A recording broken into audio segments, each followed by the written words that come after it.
Mark Miller here. Son Campbell is over there. Hello. Sitting to my left. How's everybody doing? Good? I'm good. All right, good.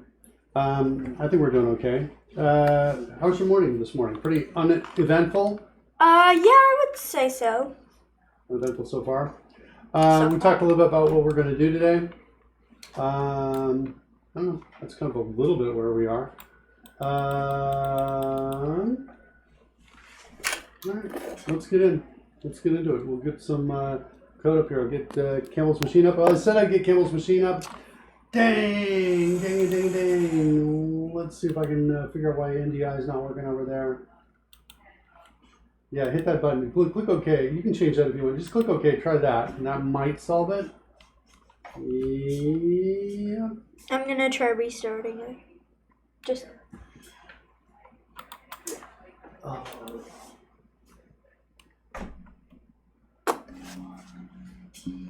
There it is. Woo! Good job. So it was running from yesterday? Is that right? Yes. And you just restarted it? So Great idea. Okay, good to know. Okay, I'll start up some code-rich music here. We're working on the vector visualization. Between yesterday and today, Campbell, I was reading something about the input field, and I read that it had a property called line type. And within that, one of the options is multi-line submit. And I wanted to look at that for a second because I'm looking at multi-lines in here. And I wonder if you could take a look at that for me now. See if we can find something called line type in here, an input field. Scroll down because I think it's off screen. Yeah, see where it says single line up above? Try multi-line submit. And we have options for on value change, on end edit as well. So what's interesting is in GameLogic, we've got GameLogic text change, but we have on end edit. I have a feeling that event, this event right here, have a feeling that it's called when we hit enter. So what I'd like to do. Enter, or maybe, do you think, like a period, any punctuation? Because it I says think only enter is my guess, just from based on what I know about other things here. Did I do this right here? Runtime only, GameLogic text change. I'll make sure. Pudding's out there. Pudding, how are you doing, buddy? Looks like I failed to start some stuff up. Yeah, I was in a distracting discussion this morning, and I am like, going to start some things up, Pudding, so you get your fanfare, all of that. Also explains why you don't have any music either. No drones. Pudding dies. Ocular Malice is out there saying subtext. It's not going to work yet. Oh, there we go. Just kicked in. Pudding. There's one.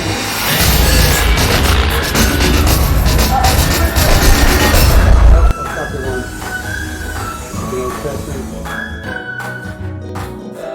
I'll show you what I was testing here. Ocular Malice is out there. Well, let's get Ocular Malice's fanfare in here. Let me throw something out. This is the best part of the day. We can just skip it. We can't just skip it. Here comes Ocular Malice. Whoa!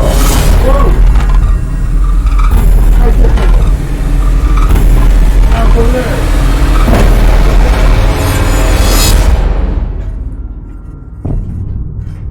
Front overlay is waiting for player data to be initialized. I'm going to work on that. Get that initialized up there. So what were you testing? I was testing the new Jeffrey Scoots fanfare. Eyes are bloodshot. It's been a rough night. Yeah.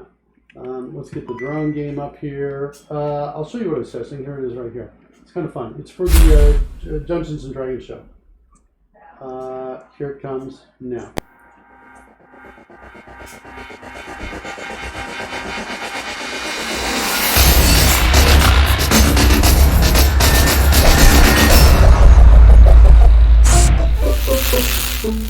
I love it. Kind of fun? Not bad. Just turn that off so we don't see that anymore. Whoa, nice is Ocular Malice. Oh yeah, Ocular Malice likes that. Yeah, that's Jeffrey, one of the characters in the D&D game. Yeah. So testing that out. This is for the stuff we're doing in that game are sport cards that people can play. And one of the cards they can play is they cause a stampede of either Jeffrey or the Sprinkles, the Battle Unicorn, and Humpy, the Flying Dragon. So those are the different options that they can do. Let me turn off the clock as well in the front overlay. That should get the clock coming back up. And I think we're good. All right, we're missing Raid Boss Pudding. What does that mean? I'm not sure exactly what that means. Let me know what you mean by that. Let's go over to Campbell's machine. Okay. All right. So we're here. We're switching that. What I wanted to do, I was curious about is, I'm trying to bind a function to it, and it just says monoscript here.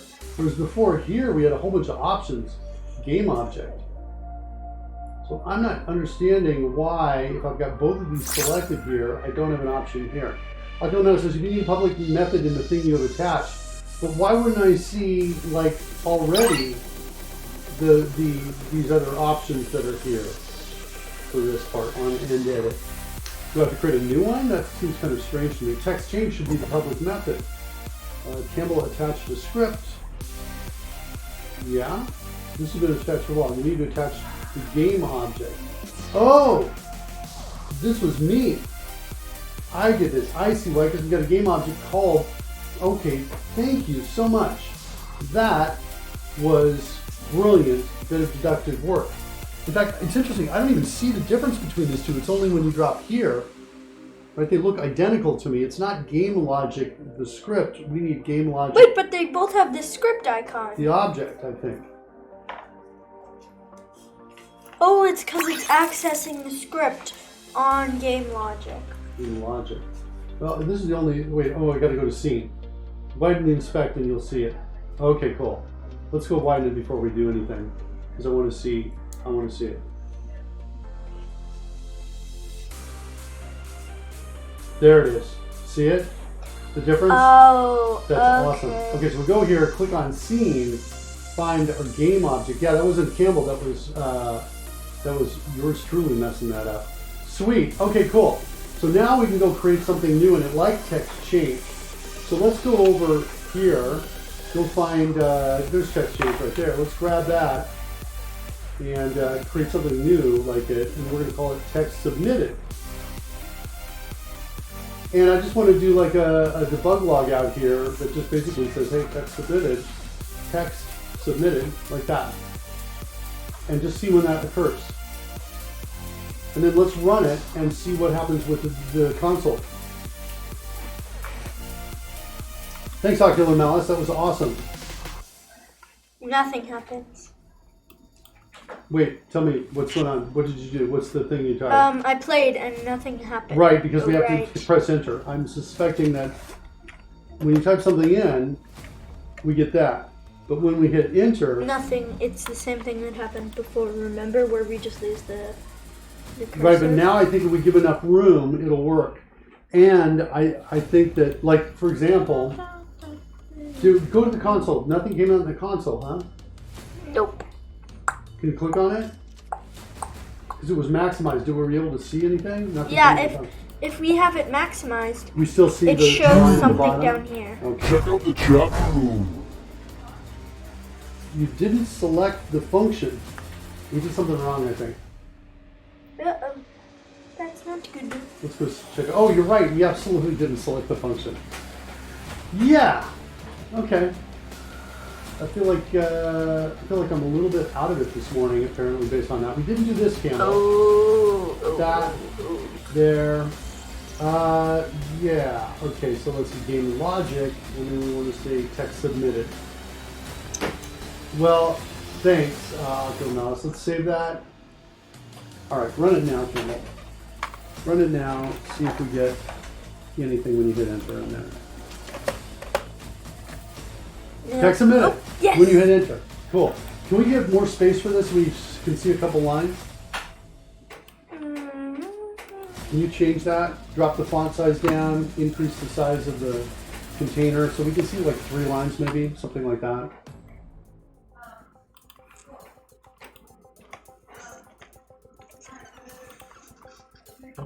This isn't exactly 3 lines, but I think we'll see. Oh wait, maybe it is.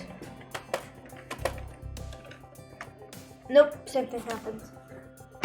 When you hit enter. However, we do have There the are two text. things I think you need to change. Did you change two things? I wasn't paying attention. Did you change one? I changed both of them. Both of the font sizes, I think. If that's Not only the font size, but there's a size of, there's like two components to this. If you look at input field, you've got a placeholder and a text input. And I think one of these has got a height associated with it. And one of them is the height for the background. It seems decoupled from the height of the actual area where we can type something in, is what I believe is the case. There's no height on either of There's the them. bottom here is where there is. So maybe let's take a look at that. There's also a bottom on here, though. A bottom and a top. Wait, on placeholder. Look, there's a bottom and a top. Yeah. And So this bottom is much bigger than the other. I'm wondering if we take that and drop it down. If we take this and drop it, of this, I can't really see what's going on with it. We can just run it and see what happens. So we'll just try that, right? We'll make a quick change, run it, see what's happening. 1, 2, 3, no, nothing's happening. Okay. So that didn't do it. Multi-line, exploring, trying to figure out how to get multi-line.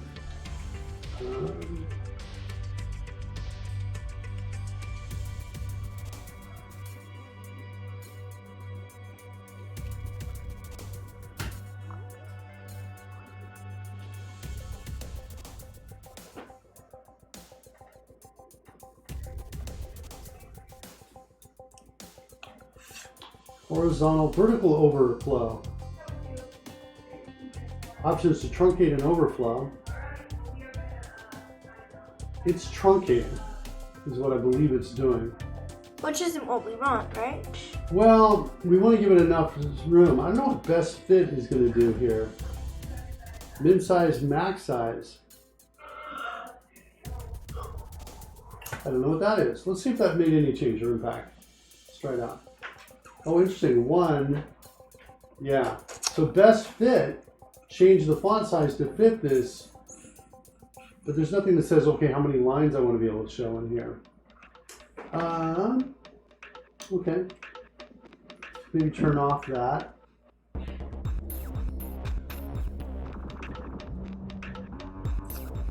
don't know what line spacing is.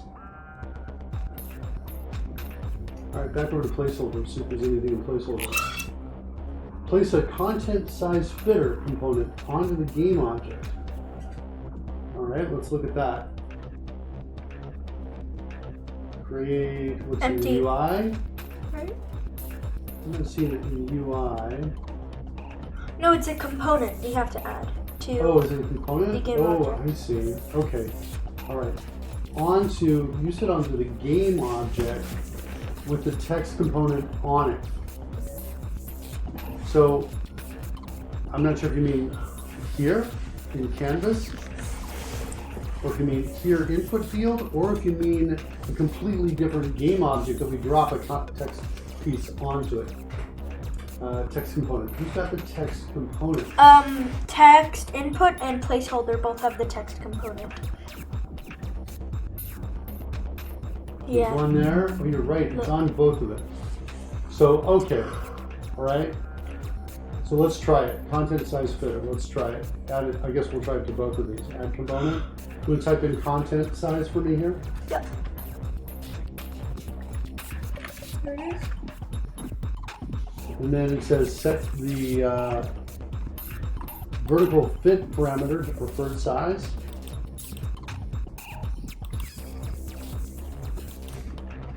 And set horizontal overflow to wrap. That's horizontal fit. Do we have a horizontal overflow? I don't see it. No. Okay. So just try that. We can try that, see if that Oh does wait, anything. horizontal overflow we do have to wrap, right? Yeah, okay, right there. Oh, wait a minute. I think. Oh. If we hit enter, I thought this line would go up. Yeah, or and something then would the line happen, would yeah. appear below it.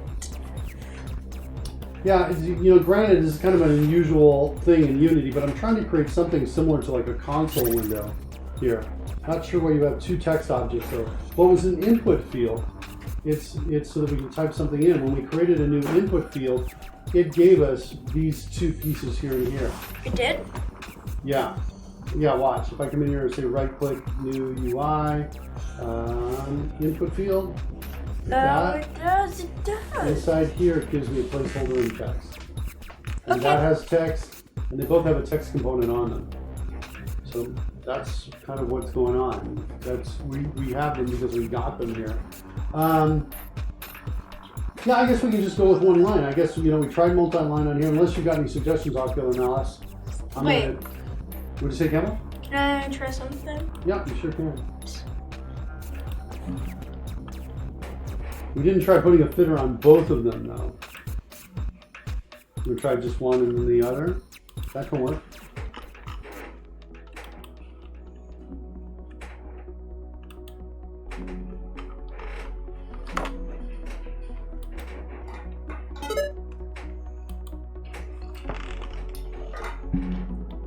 I thought input field has a multi-line property. We did set that. It's got a line type property. Can you show him that on input field?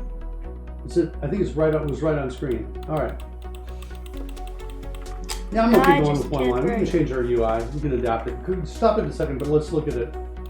See if. No, that wasn't what I was trying to do. I just added the component to input field. Can you go back to input field? Actually, go to input field. Show Ocular Malice that we set it.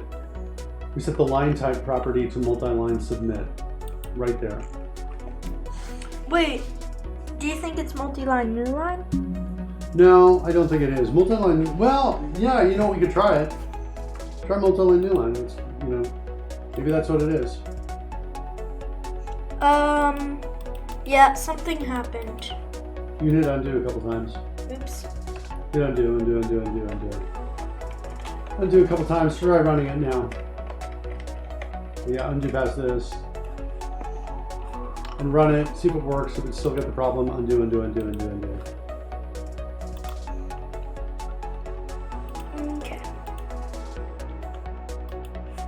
All right, now you want to change multi-line submit to multi-line new line? That's an input field. There you go.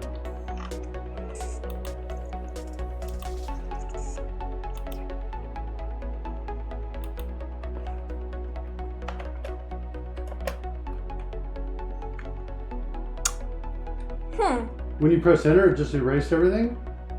And then I hit backspace and it didn't. So multi-line, I think what this is for, can I get the mouse a second? Yeah, sorry, the solution I don't think is it's for text erasing component, not an input anything. field. Okay, no worries. One of the things that is interesting is, I think when we've got a multi-line, it's going to wrap. Oh, wow. Only shows one line at a time? Why is this so crazy hard to get? There must be, I almost feel like we've got a bad setting on our data. I think we might, because I think I might have undone too far. You might have undone so far? Undone, No, I'm sorry. thinking just a bad setting in general that we have from session to session. That's what I think. That's my take on it, just because when we first dropped it, we didn't know what we were doing, so we're kind of playing around a little bit. Okay, yeah, so Ocular Malice says it was for text control. So let's do this. Let's adapt to the restrictions we're seeing instead of trying to fight through it. Unless somebody in the chat room's got a suggestion for us. Let's change this just to maybe single line. Let's go, I did like when we dropped the fitter on it, though. Where did we drop it? We dropped it down on text input, I think. Yeah, and I then did like the look of it. we might want to try doing it on both of them, just like once to see if it. Okay, one here. And then one also here. horizontal overflow, change it to wrap. Take size fitter, preferred size. And then on the other one, the horizontal overflow is not wrap. No, in text input, I mean. Oh, I didn't know that there were two different sets of settings. Oh, because they both have text. One is, I don't exactly understand how this works, but The other thing is one of the settings is it has the vertical. Look, it's this. It's this text right here. Yeah, that's what this one is. It's This the one is placeholder. the piece that says enter text. Yeah. I don't even think we need the placeholder at all. Okay.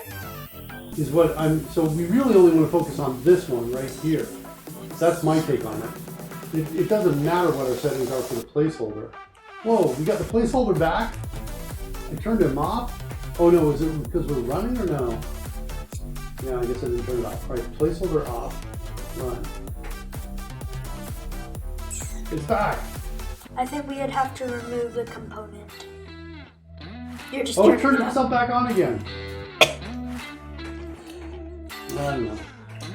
I'm not I sure. think if you want to try that, we would have to delete the text component. Yeah, I don't think I want to do it. I'm going to be able to do it every time. At the very least, we could change our placeholder text to say, you know, enter a vector.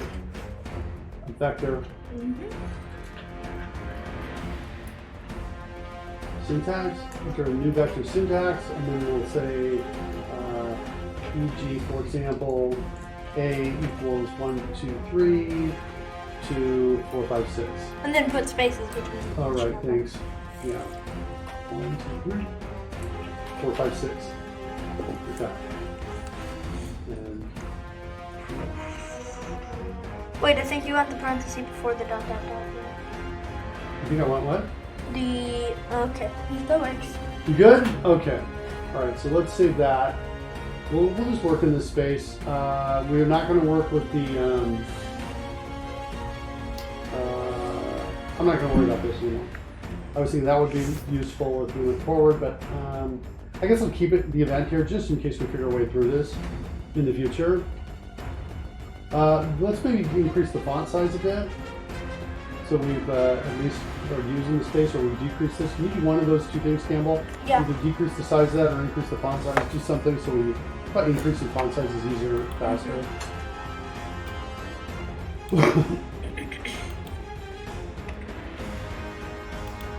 Okay, that's. Make it so we can big. see the hint.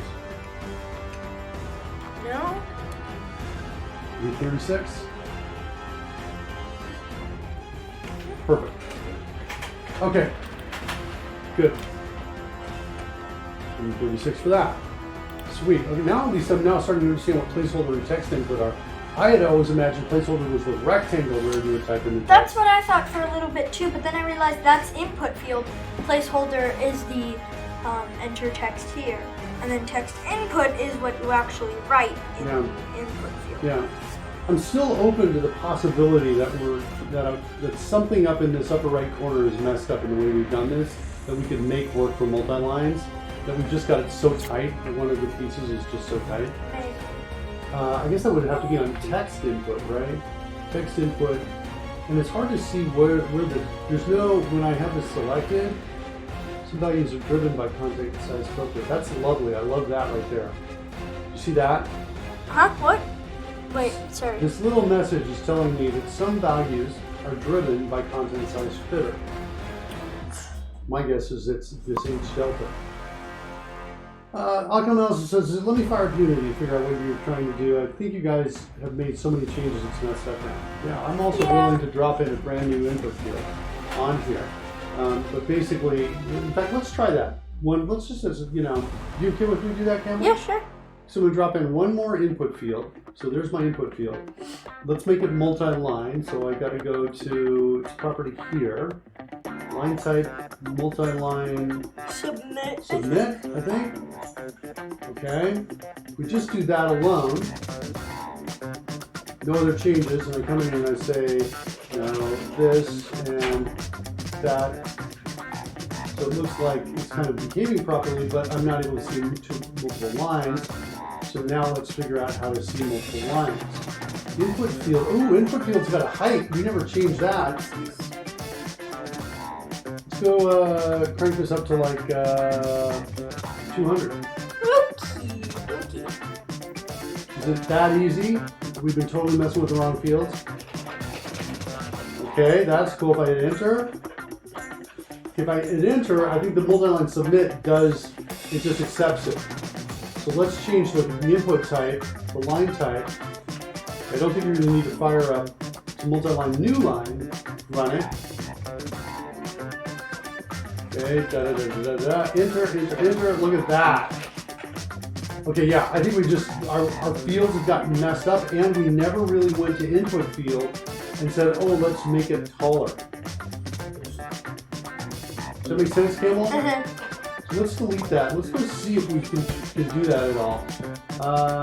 No, input field is pretty tall. I say we drop a new one down on it is what we do. We hook up the vents, we kill this, drop a new one down. We might just copy the components in total and then just paste it into the next one. Well, I'm worried that except for the transform. Yes. Maybe it's something else of the. I'm not sure what this image is. Why do I got an image in here? It's just this. Okay, I guess because that's what it puts down. I'm going to delete it. Let's add a new one. Let's just do it. You cool with that? We got to undo, so we can always go back. Input field. Boom. Height. Look at, let's see. We want to have 3 lines, 30 lines, 30. Let's make it 4th, 120. 30. Oh, okay. I like the flexibility. 120. Let's make its width the, I don't know, about 5 inches. Nice. Isn't that 4 lines? Because yes, one it's 4 line was lines. 30. It would do 1, 2, 3, and then be able to put the caret down to the next line right there. Back on that says, okay, you got it. Yeah, thanks so much, buddy. All right, so now let's see what we're going to do. Let's put this in the upper right. Upper right? Yeah, lock it in the upper right. And let's see here. Position X, I guess I got to go. Wait, the anchor. Let's set the anchor. I think I can figure this out. Maybe not. Then my min and my max. My min, okay, so that's my left. This is my top. I want top to be 0.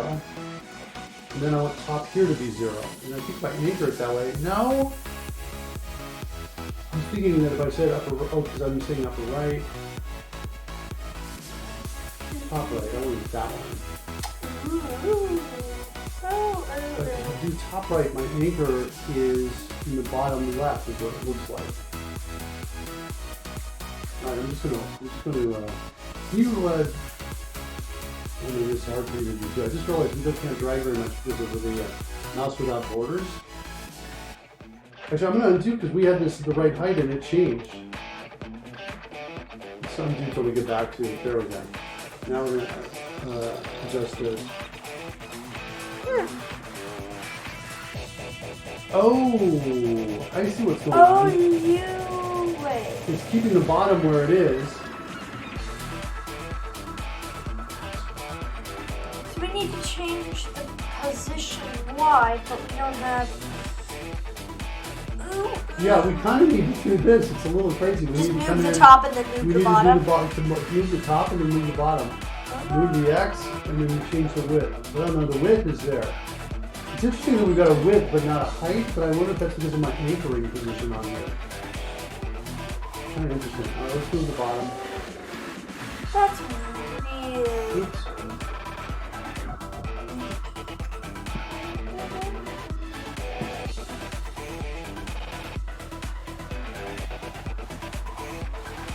And then close enough without borders, so we go back to 70.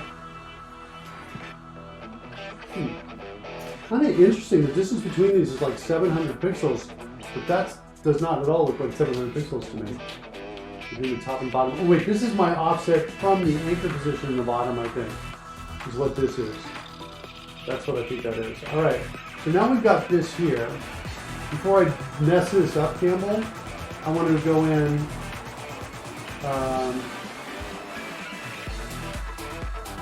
Yeah, as this gets bigger, it's going to further to the bottom. All right, now what I want to do is I want to go in and I want to hook up the event right here.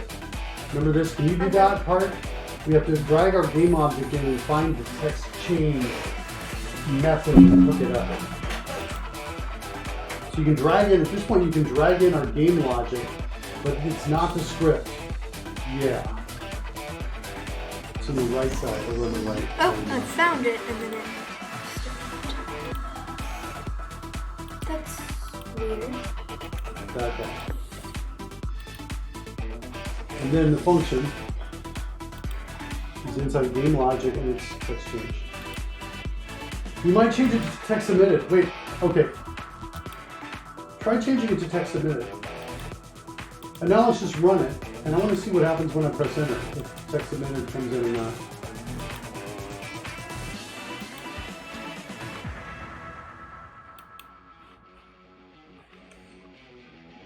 Wait.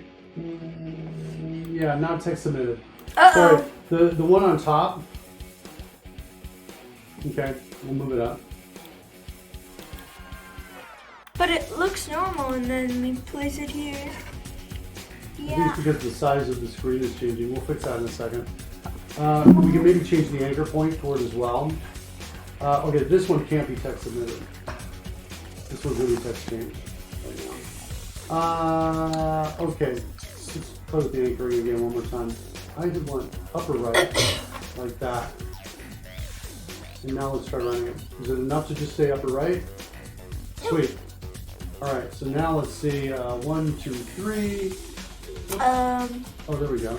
Did you hit enter? No reference. Object reference not set to an instance of an object. Let's see if we can track that down. Game logic text change. Did we forget to assign Oh, we probably input did. field? Because we deleted it. We need to reassign that on game logic. Okey-dokey. All right, so let's do that. Can you do that for me? Yep.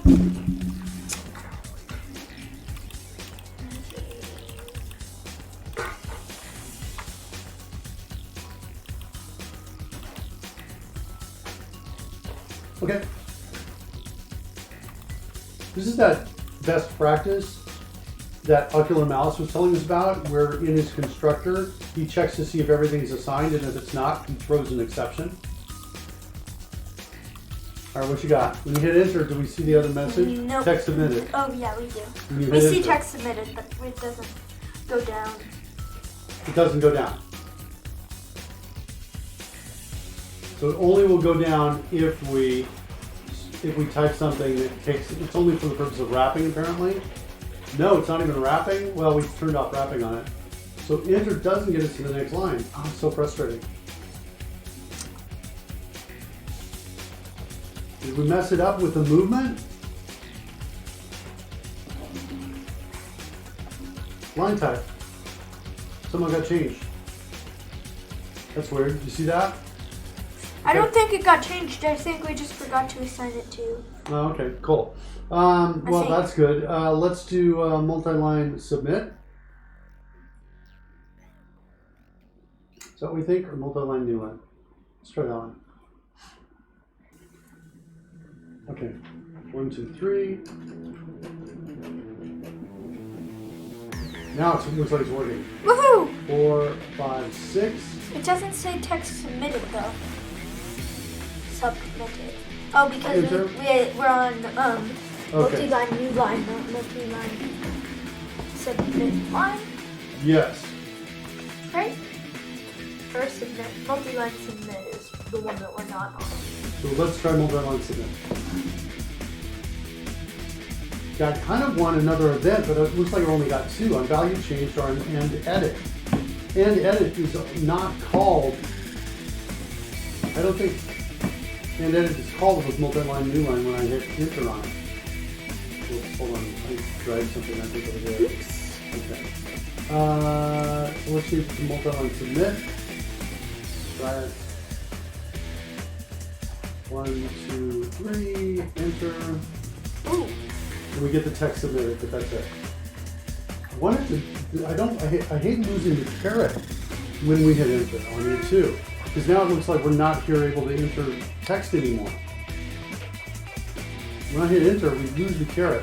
If I type something in, now I have to come click on it again, which is not what I want to do. I want to keep focus here. Let me see if I can, I'm going to search on my machine here and see if I can find the answer to this problem. Use C# multi-line edit text input loses focus on enter. What's up with that? Here we go. Loses focus.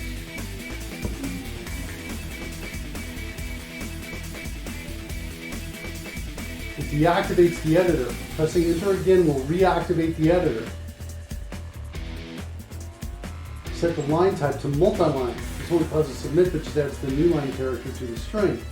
And keep it to the string line with a custom validator, which simply removes all new line characters from the string. Custom validator, is that a control we can add? If we can add a custom validator, we can, well, I want to figure out where the caret is. I need more data. I need to know where you are, because if we're going to allow you to type in multiple lines, I want to know which line you just hit enter on. I'm trying to create like something like a console in here. Let's just try it. The 1, 2, 3 hitting enter and just see what happens here. 1, 2, 3, hit enter, and then now let's hit enter again. Yeah, we could just hit enter again. But then it just selects it. I'm okay with that. I don't mind it replacing it. Because once we've got it out, I just need something to be able to allow us to enter things. Like type things in. Like a calculator would allow you to type in like 3 plus 4. And you hit enter and then do it again.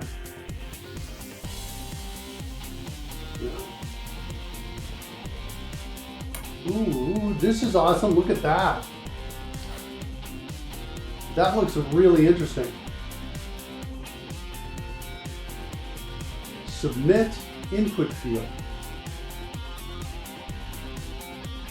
What's going on with submit?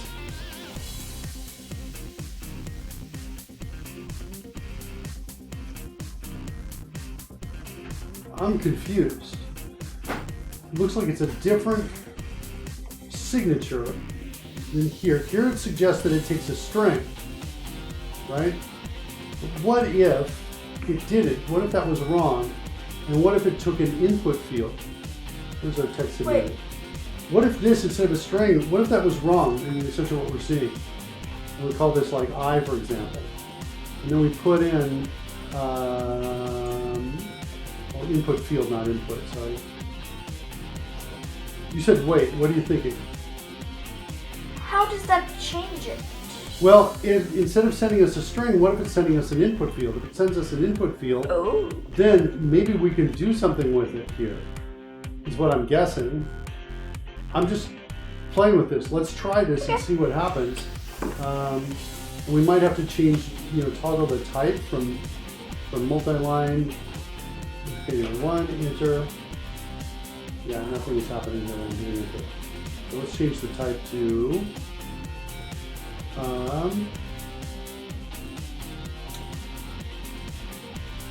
multi-line, new line. See what we got. Well, it never loses focus on this one, right? We can hit enter and then do. Yeah. The problem is, I need to know. I want to know when I've hit enter. That's what I want to know. I want to do two things. Well, then we use the key code or the key method. Right. Yeah, maybe you're right. Maybe we do the key method in conjunction with. Yeah, it seems like there's a way more work here than I want to do, but it feels like it's something to the effect of we have an update method here, like this update, and we check to see if what is it? Input dot get key down. Is that what it is? Do you remember what it is with these? Don't you? It's get key. Get key down will allow us to just hold down that key. So get key is what we want. So that means if it was pressed. And then what is it? Input keys or keys, something like that. Input. So keys. No. It's keyboard keys. So key code. Key code, yes. Dot return. All right, let's try this. Let's do that. Let's set a breakpoint here. And what I want to do, and it looks like we're already attached. So let's run it. And let's see. Compiler errors must be fixed before playing. Already contains a method called update. Did I miss it? Oh yeah, I did. Okay, so looking for that breakpoint there.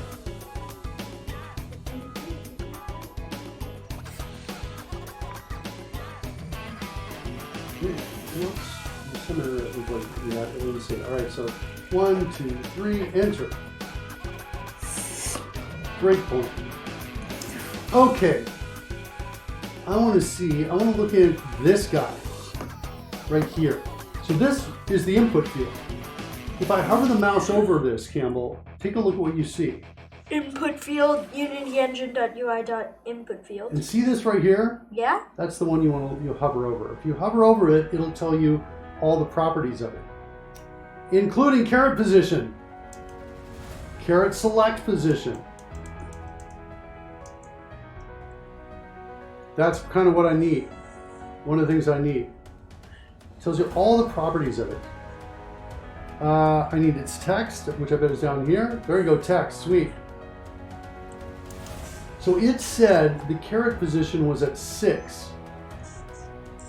Yeah. So let's count to the right of this and see if we count 6. So I'm not going to count the quotes. So here I'm at 0. 1, 2, 3, 4, 5, 6. That means 6 is, this is one character. I'm after the /n, which means a new line. That's a coding for a new line. So that means that caret position tells me I'm right after this line, which means I can search backwards to find this line right here. If there's another line in front of it, oh wait, watch what happens. I'm going to run it, and I'm going to add a line in front of it. So I'm now down on this line, Cam. I'm going to type in 4, 5, 6, and now I'm going to hit enter. We're going to do the same thing. We're going to look at input field. Caret position is now at 12. Woohoo! Whereas before it was at 6, right? So look at, I'm working through the logic of how do we find the line we're on. So we move, we count out 12. So we're at 0 now. 0, 1, 2, 3, 4, 5, 6, 7, 8, 9, 10, 11, 12 is where we are. Uh-huh. We check to see if, so we know we just hit return, so the character left should be the character return. We remove it. You know, from the string, not from the edit field, but from our string that we're processing. Then we could say, let's move left until we can find either the beginning of the line or a /n character. And if we find that, then we say, okay, you just typed in that line right there. And now that we know the line you typed in, everything's cool. We can go execute that line. We can build a vector for it. We can create a console window by doing this.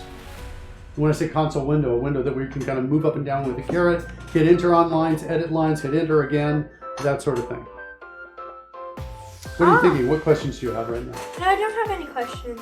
Okay. That's just really interesting to think about. So I'm going to build that right now. So if we're in return, I'm going to say,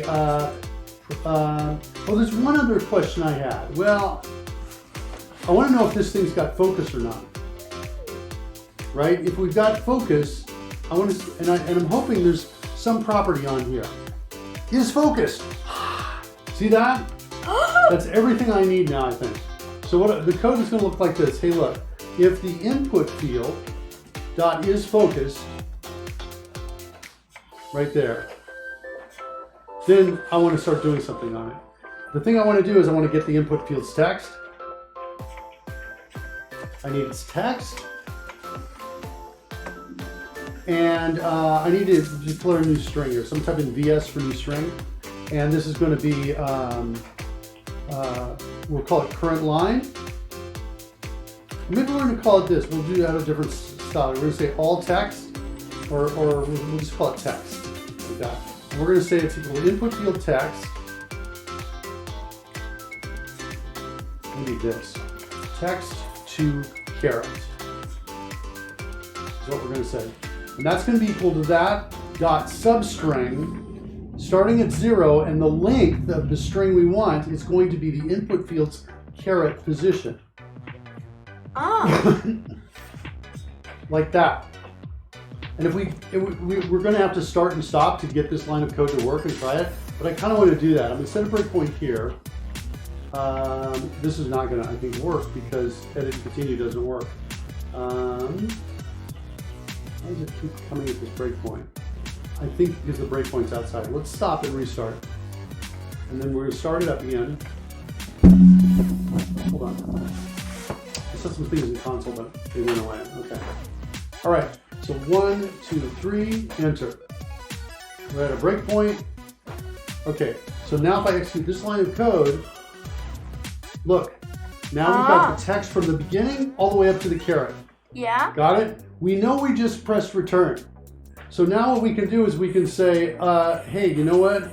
We could say, we could actually, instead of saying caret position, we can say caret position -1, and that'll trim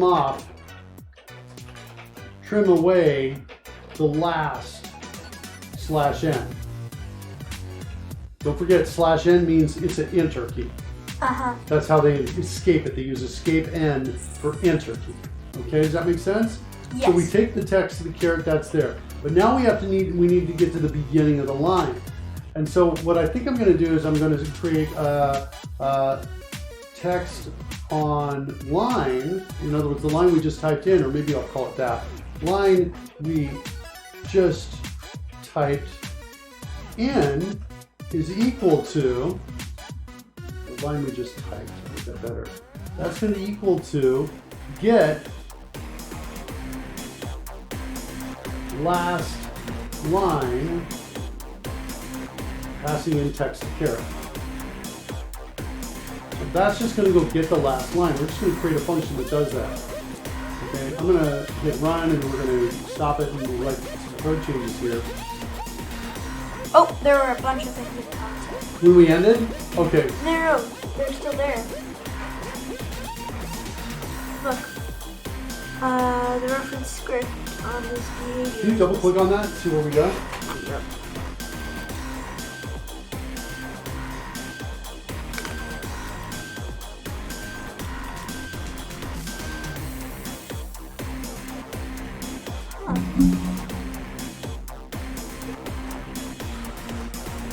Probably get started up a new instance of Visual Studio. So we're not really going anywhere? No, I'm not So sure. we've got 2 instances of Visual Studio running. Visualizing effect.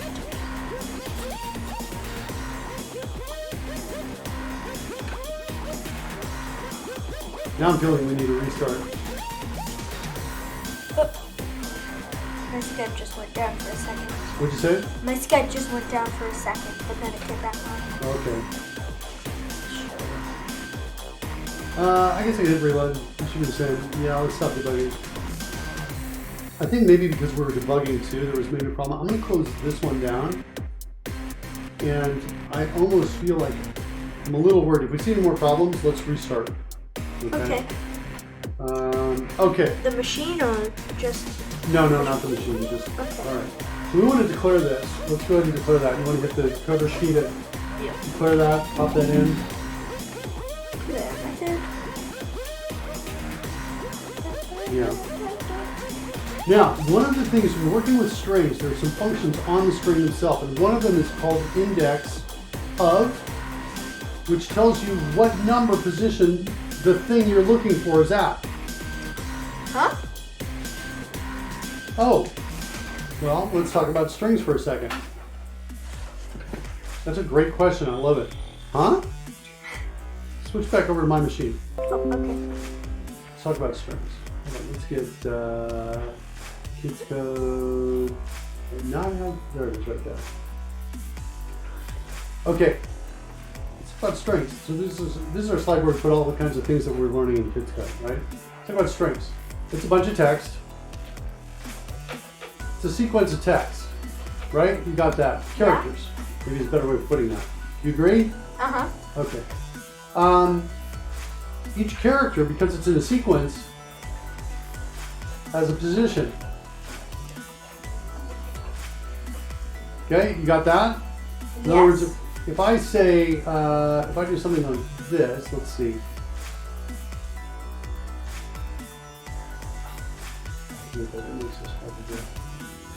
All right. If I do this and I say C A T like that for cat in a string, the position of those letters is 0, 1, and 2. Okay? Those are the positions. Their indexes are there. The length of this is what? 2, right? It is not. Look at it carefully. What's the length of that string? Would you guess if it's not 2? 3. Yeah. The length is equal to 3, which is always one more than the index of the last piece. Does that make sense? Yeah, because Yeah. 0 is. Do you remember the for loop? When we do a for loop, one of the most common constraints for the for loop is going from 0 to count -1. Do you remember that? Ever seen that? It's okay not to remember it because maybe we haven't looked at it much. But here, if you look at, let's go switch back to your machine here. If you use CodeRush to create a for loop, you type in FRI, it's going to do something like this. And while that may not be immediately obvious, what's happening is it's going to the length -1. As long as I is less than the length, in other words, -1, we go inside here. Okay, does that make sense? Make sense? Yes. Okay. All right. So inside the string's got some functions. One of the functions is index of. So if I say, what's the index of? I could pass in like the word cat, and in our example, that would return 0 because its index is right there. The word cat starts at position 0. Ooh. Does that make sense? Wouldn't it just always be 0 then? Well, in this string it always would. But if I had a and then a space and then the word cat in my string, then it gets a little more interesting and it looks like this. The length becomes what? 5. Right, the length is 5. What's the index of cat? 0. Oh, of cat, 2. Yeah, it's 2. Oh. Ooh. Okay, do you see it? This is how strings work. Does that make sense? Yes. Each character has a position, and so here, let's just come in, drop this down, flip it, and say, hey, index of cat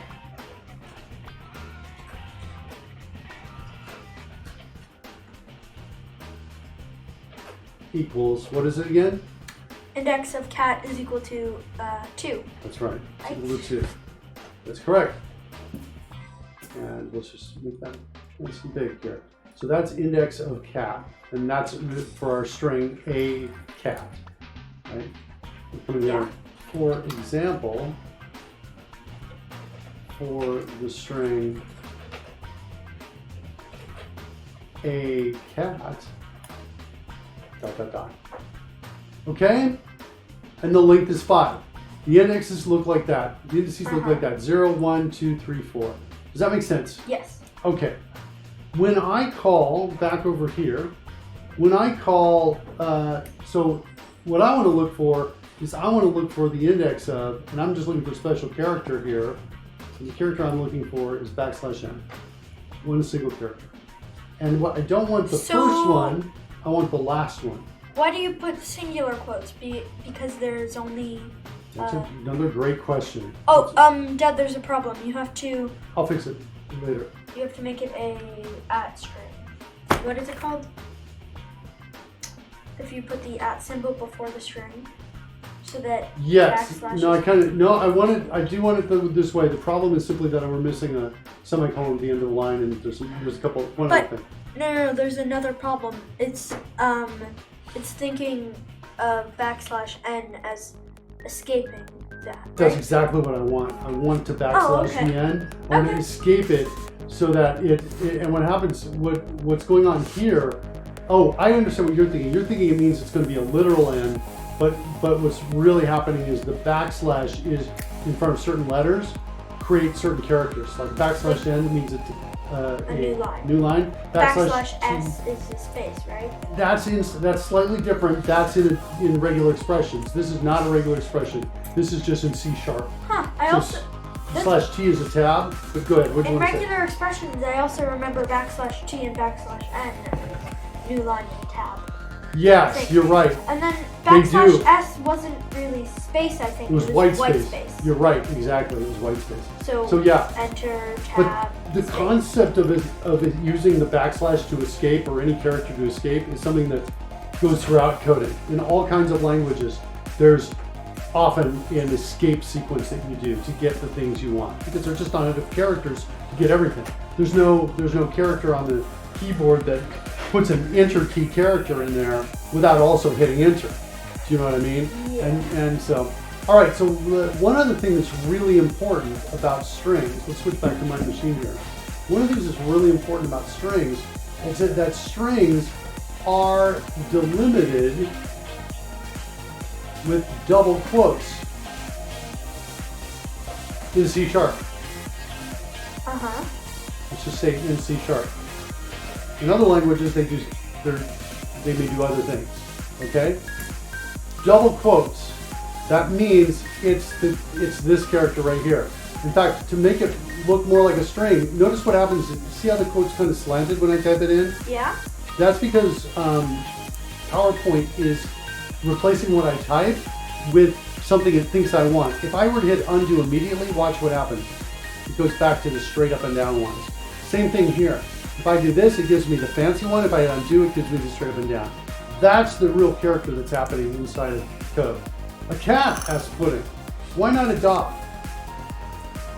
Yeah, here's a dog. I don't know. I don't know a dog. How about a dat? Here's my dog.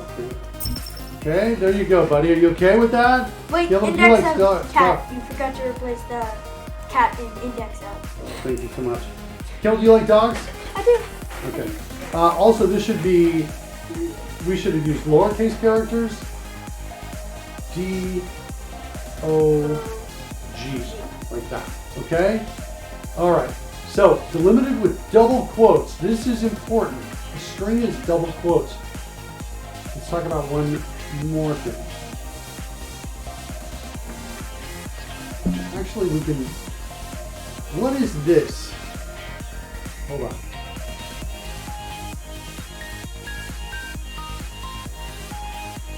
What is that? Right, we call that a letter, right? What's that? Well, it's space. It's a character. What's that? What's that? Letter, What's letter, that? letter. It turns out that all of those are actually something else inserted in C sharp. Those are all chars. Characters is what we call them. Chars are characters. Hold on, this text is totally messed up. Sad. See if we can fix this here. Chars, like that. That's what those are. Yes. Chars, chars, chars, chars. All of that are chars. Like that. We flip these around. Like that. Chars, chars, chars, etc., etc. You kind of get what I'm saying here. Yes. Nice. Chars there. Chars, chars, chars. A bunch of chars. That's a little bit confusing because it's pronounced characters when you say it not Yeah, I totally agree. not abbreviated. Totally agree. Call them cares then. You can call them cares. It's like gifs or gifs, right? We don't know what we're going to do. Putting us, do you like dogs or cats? I think I like dogs more, but I do like both. I'm allergic to cats. Yeah. So, yeah. Got a proclivity towards dogs. Okay. What's up with chars, Campbell? They are basically anything that is on your keyboard. Basically anything on your keyboard. Okay, cool. I agree with that. Or not on your keyboard, like the omega symbol. Or not, but you know, Just something we can put in a string. Yes. So not Like the omega symbol, right? Yes, that or would- pi, pi, for example. or the many others. Remember that tool called Character map that I brought up? It looks like this. I call it char map. Yeah, there you go. You bring it up on your machine too. And Yeah. then, so any of these Yeah. are characters, There's anything in here is a char. which You with is a lot. Pudding says hashtag Team Dogs. Yeah, there's a lot of characters. Like, I don't in a lot even of know languages. what this is. The cool thing about it is you can kind of hover over it. I don't know when you would use that. A lot of these are representing different text in different languages, Yeah. right? Unicode is something like 60, it's 32,000 characters, something like that. It's a lot of characters. Thousands and thousands of characters are in Unicode is my understanding. Yeah, think there's I did omega right that. there. You found it. Yeah, right. Where is it? I found it before. It's Yeah, it's right up in the here. middle there on the left. Yeah, exactly. Like omega. I'm gonna go find it on my machine as well. Use that or that. Yeah, a lot of these, like, I don't think I would use, but there has to be a use for them or else it wouldn't be here. Yeah, well, there is. Like if you're doing math or something like that, there's a use for Yeah, them. for a lot of them, but like on my machine, this one, like I don't think there is a use that I can think of right now for that. Yeah, I get that. There used to be programs though that were before we had graphics that just used characters, and you could use characters like this to make those programs run. Okay, or not, but something so. Basically, it's any character. It's any character you can put in the string. Let's go back over here. Wait, on character mat, I think are these white spaces? Let me go back and see what you're looking at. Inhibit, activate, Arab form shaping. No, it sounds like they have some sort of command that's associated with them. Okay. But yeah, it looks like if you tried to put them in, they would be empty. So basically, it's any character that you can put in a string. Like A, B, dot, dot, dot, omega, etc. So many things. All right? All right, good? Good with that so far? Yep. And then here's the killer piece right here. Chars are delimited. What do you think I'm going to write here? Single quotes? Yeah, single quotes in C#. Okay? That's what's going on. Okay, got it? That's a char, that's a string. Got the difference? Yes. Okay, cool. Let's save that. Let's switch back to your machine. And so we're looking, I need to find the quote before the end of the line. So what we're passing in is the text to the caret. I need to go backwards. I don't want to find index out because I might find the one many lines above. I want to find the last one. So there's actually a function called last index up, like this. And so that's what I'm going to do. I'm going to say, I'm going to create a local variable for that. And I'm going to call this last index of new line, maybe? And that last new line index. Last new line. That's what I'm going to call it. And then I'm going to say, hey, last index up is if it doesn't find it, what do you think it's going to return? Do you know? It won't be a positive number. Right? What'd you say? No. It's going to be a -1. So I'm going to say if last index. Oh, because we have. Yeah. It can only be positive, so it's going to return -1. So if last index is less than 0, then I'm going to say last new line is equal. I'm going to say it's equal to 0. Okay. And then I'm going to say, but otherwise, I'm going to put an else in there. Otherwise, we found it. We found it. Here, I'm going to say. Oh no, wait. Let's do something better. Start of this line. Let's set that equal to 0. And so if we didn't find it, then we're going to say, or no, I'm sorry, if last new line is greater than or equal to 0, then we're going to say start of this line is equal to last new line plus 1. All right, so here's the logic on this if it's not so easy to follow. On start of this line, I'm setting it to 0. Now I haven't actually gotten the line yet, so I still need to get it.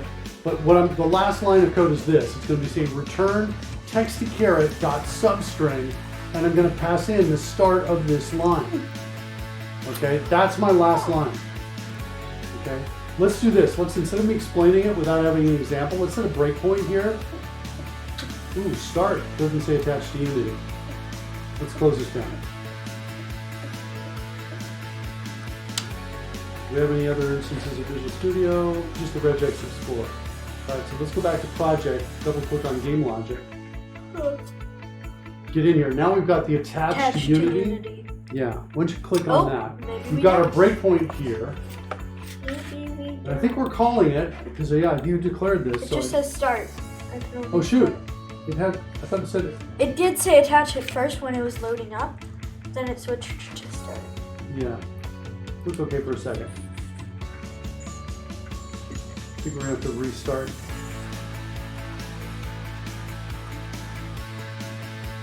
I think we're having problems here with errors here. Let's save. We said we were talking other funky stuff.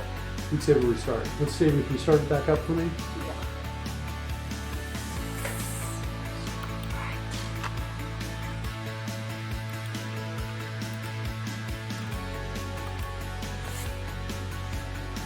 So strings are delimited with quotes. Characters are delimited with single quotes. All right, double click on game logic.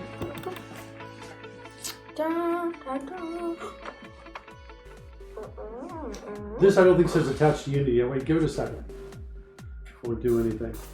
Project's loaded, background tasks are still running. I am not seeing a big fat attached to Unity in here, but I'm suspecting it might change. Let's go try and run from Unity. Well, set color isn't in Unity, correct? Yeah, it is. We added it. I added it here, and then we opened it up and I pasted the code. Let's just run and see what happens. Let's run once, stop it, and see if that changes back in Visual Studio. Maybe switch to Visual Studio and see what you find.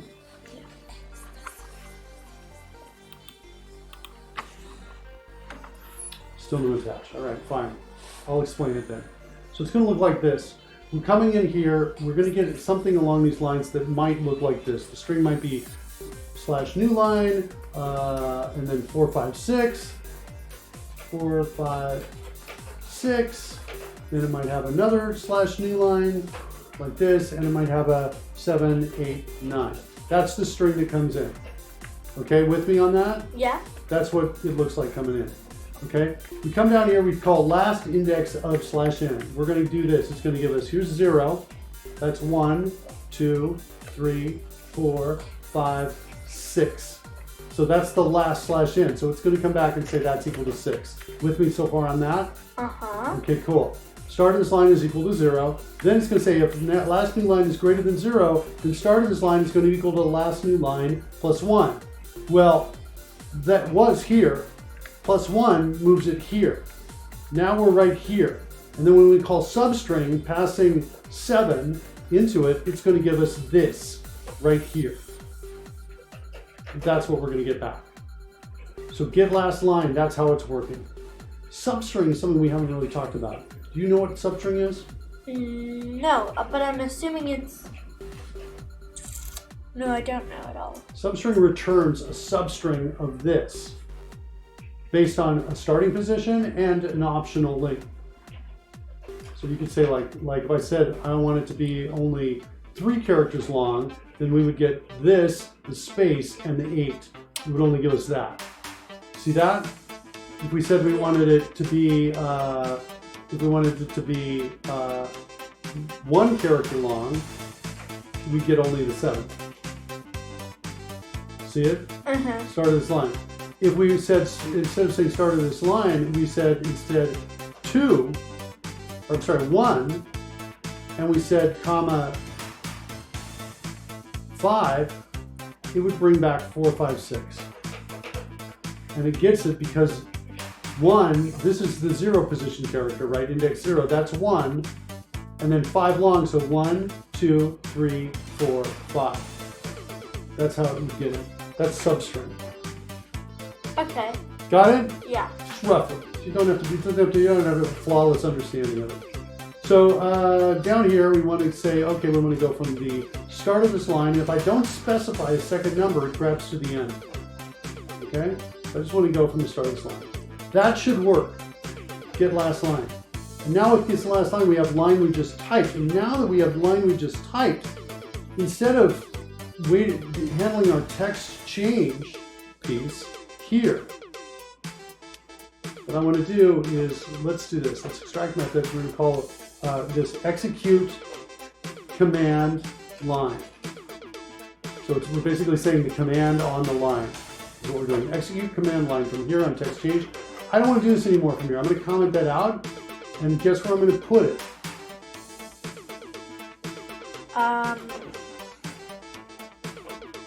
Why there?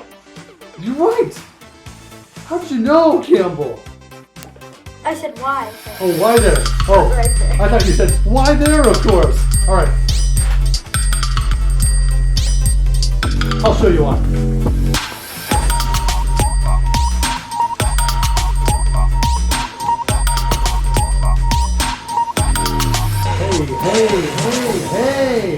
Hey.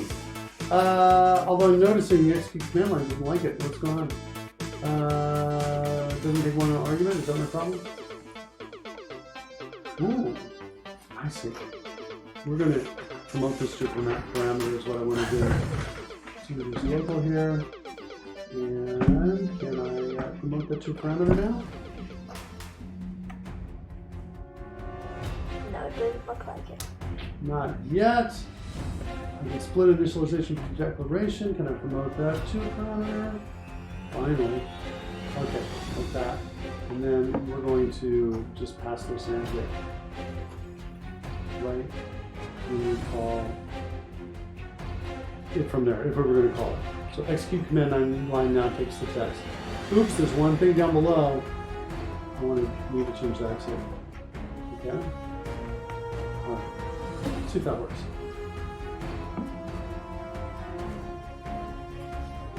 All right, so go into the edit field and type 1, 2, 3.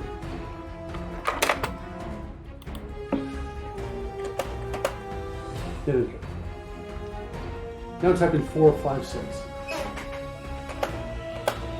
Hit enter. Now go back up, put the caret at the end of line 1, 2, 3, and hit enter. See it? Now go down to 4, 5, 6 and hit enter. It works. Go to end of line. You have to be at the end of the line. Oh, was End I of the not? line. I thought I hit end. There you go. See it? So now we have the ability to kind of play in this space where we can start declaring things. Oh, the end and home keys only work. They don't work in here. They don't work to line? Yeah. Oh, that's tough. You could do this. If you're at 1 and you want to re-execute line 1, hit the down arrow and then the left arrow. Yeah. And then hit enter. Boop. See it? Yeah. Okay, let's set the color. Let's demonstrate the other problem we had. Okay. A equals space 2 space 3. Equals. Oh wait, maybe I'll do. Stick something in a different quadrant. Yeah. 3. Good. And then hit enter on that. Oh. And then a.set color. And give it a color. Then we do a dot set color. Mm-hmm. You could do that on a whole new line though. Don't forget, set right. color is case sensitive right now. We need to change that. All right. We could also change it to just the letter C. Set color to just the letter C. Okay. To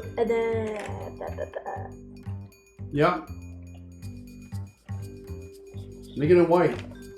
Get it. Yeah, it's just Sweet. the only one I can remember. And then now say A is equal to something else and watch the color change back to black. This is the bug. Equals As soon as we 5, 6, 8. And then if we hit enter on that, it changes the color back to black. We want to save that. We were talking about lists last time. I want to talk about dictionaries this time. We talked about them a little bit. I'll just kind of review. Do you remember what we learned about it, about dictionaries and lists? Yes, I remember that they are both used to hold information, to store it, basically. Yeah, can hold and dictionaries are better at defining things when you need them, and lists are just better at holding a bunch of things, more or less. Okay, growing, shrinking list of items. There are powerful methods on lists for finding and sorting and extracting information. Okay, so they're pretty cool. But there is no key, which means a find for a long list might take some time. We have to go through each one. Oh, right. The long list, especially if it's not sorted, that sort of thing. So there's no key. All right, that's a list. A dictionary This is what we're going to use, I think, to solve this problem. A dictionary is a, it can also similarly have a bunch of items in it. So I'll copy this one across. I'm not going to say it's a list of items. Group of items is what I'm going to call it instead, because there's no sequence, there's no sense of a sequence. But in a list, there is a sequence. There's a first one and a last one. In fact, let's write that down.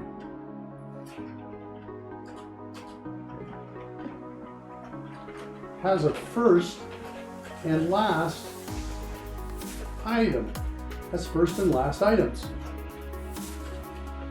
Dictionary has really no first or last item.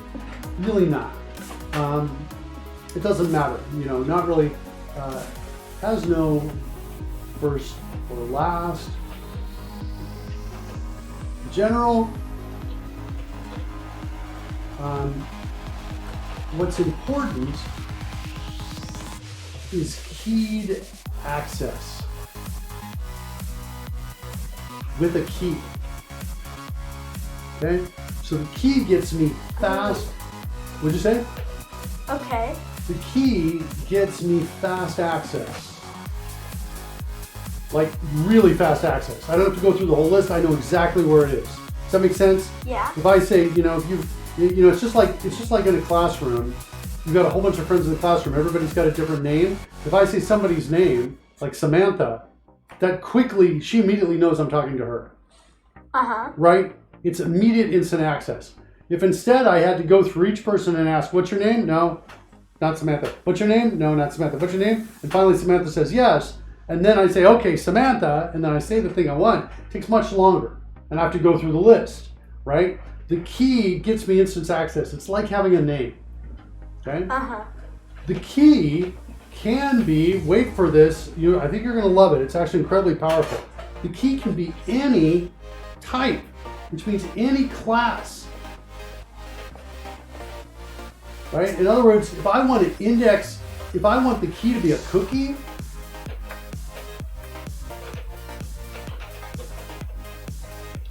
I can do that. No, nothing's going to stop me. Okay? If I want the key to be a string, I can have it be a string. Right? If I want it to be a number, I can do that. Okay, the key can be anything. Does that make sense? Yeah. Okay. So that's super freaking sweet. My proposal is in this scenario is that we use a dictionary to index the favorite colors or the colors, the vector colors. The key will be the name of the vector. So if we create a new vector and it has a name we've already saved a color for, we're going to go grab it. And if we call set color, we're going to go stick it in the dictionary so we remember it. Does that make sense? Yeah. When we call set color, we're going to put it in the dictionary. When we create a new vector, brand new one, we're going to go out to the dictionary, check to see, do we have a color out there for it? It's a way to solve it. Another way to solve it is to just check to see. There's actually a simpler way too, it just occurred to me, and we can solve it. And I feel like I'm telling you quickly. You look like you had a question. No, I think I'm fine. Let's see if we can find a simpler way to solve it. Because, you know, I'm all for simple. Right here. See this? Destroy live vector if it exists. If live vector is not null, then destroy live vector. Yeah.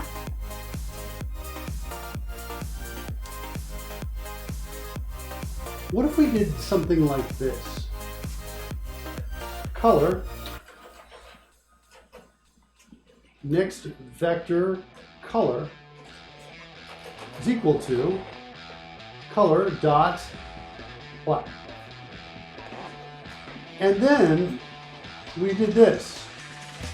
That's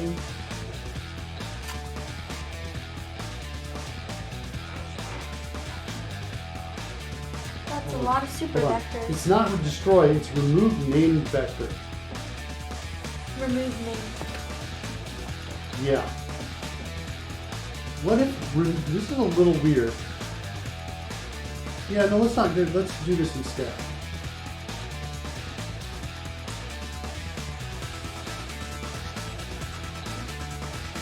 Let's do this. Next vector color is equal to get vector color, passing in supervector dot vector name. And this way we won't have to do a dictionary. Instead, we're going to create a method that looks to see if the vector exists, and if it does, gets its color and returns it back. What? Oh. And if it doesn't exist, it returns black. So by default, we're going to come down here and we're going to say return color. Oh shoot, sorry kids, I had my screen up here over there. We say color.black. Okay, that's by default. But we're going to first look to see if it exists. Notice we have this remove named vector. Yeah. It's got this line of code, get vector by name. Sweet! Right? We're going to come in here, put that in up here as well. We're going to say, hey, look, get our matching vector. If it's equal to null, we're going to return black. Otherwise, so this is the vector we're about to create, right? So we're going to say this dot, and I think we're going to say get, how do we get the color? Is there like a get component in children? On the mesh or something? On the material? Here. Mesh render, right? Here. And on the mesh render is the... That's it right there. We want this code. And so now what I'm going to do, if we're down in this point here, we're going to go through, we're going to get the cone mesh renderers, just like we did before. We're going to go through each one, but instead of assigning a value to it, as soon as I find the first one, I'm going to return that color. And I'm done. And then just in case we don't find any, at the very end of this, down here, I'm going to return color.black again. And that can fix it, I think. So just to be clear what's happening, get vector color gets the color of the vector we specified, or returns black if no vector is found. Yeah, okay. Surly's in. What are you thinking? So, if... Oh shoot, I'm not using it. Down on line 143, look, it's dim. Go ahead, if it's what? What were you going to say? If it always returns whatever color it is, then... Oh, never mind. This is the color of the thing we are destroying. Yes. Okay? Okay. I'm sorry, creating, not destroying. Creating, but also potentially destroying. So here's what happens. If we say vector name is A, it's going to look for the vector color already for an existing vector called A. Yeah. If it finds it, it's going to return that color, like pink, right? So now we've got the pink color in here. Now we still have to set the color. So we haven't done that yet. We need to set the color. Okay. We need to call set color on it. Let's go look at the code up here that sets the color. It's here. This just needs the super vector. If we extract this method, that's going to take a super vector and a color. We call it set vector color. See that? Yeah. Also kind of easy to read now. It's going to be easier to read. Tell me, I'm waiting. Go ahead. Look it.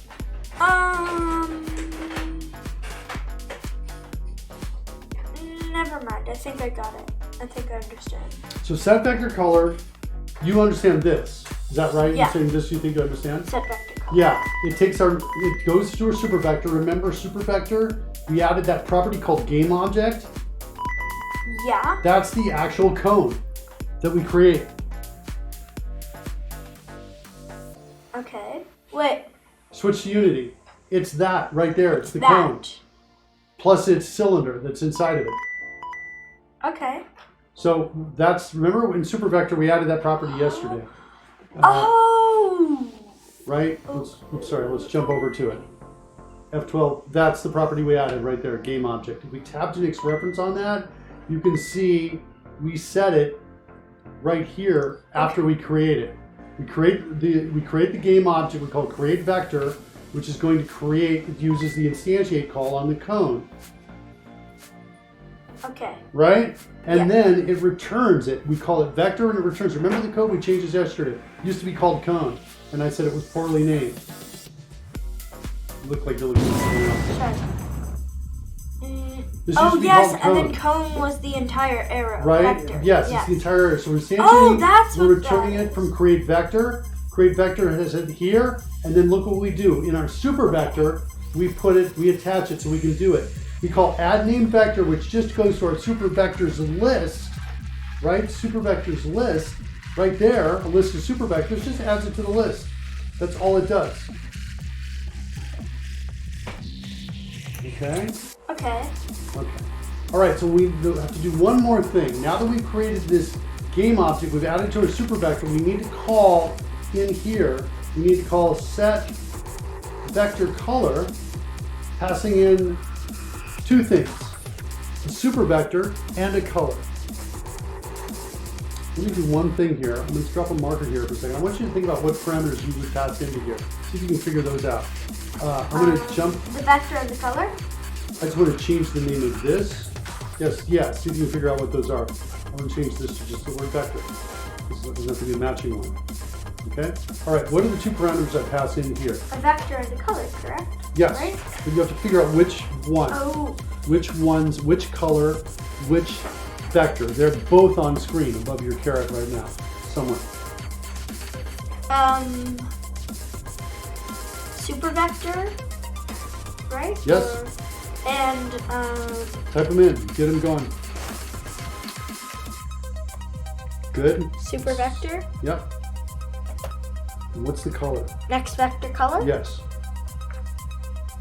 Oops. You gotta get it selected. That's IntelliSense will do that if you don't hit the down arrow. Okay, save and run. Okay. Okay. Control S. Oops, wait, hold on. Go back. Something changed.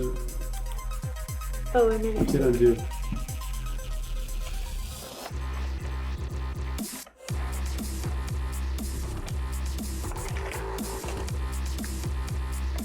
okay. You save, Save. and now run. Now, create an A, then call A.setColor. You want to change that set color so it's not case sensitive? Oh, yes, we should do that. All right, let me do a search on my machine for how do we do that in regex, because I just want to change the regex, is what I want to do.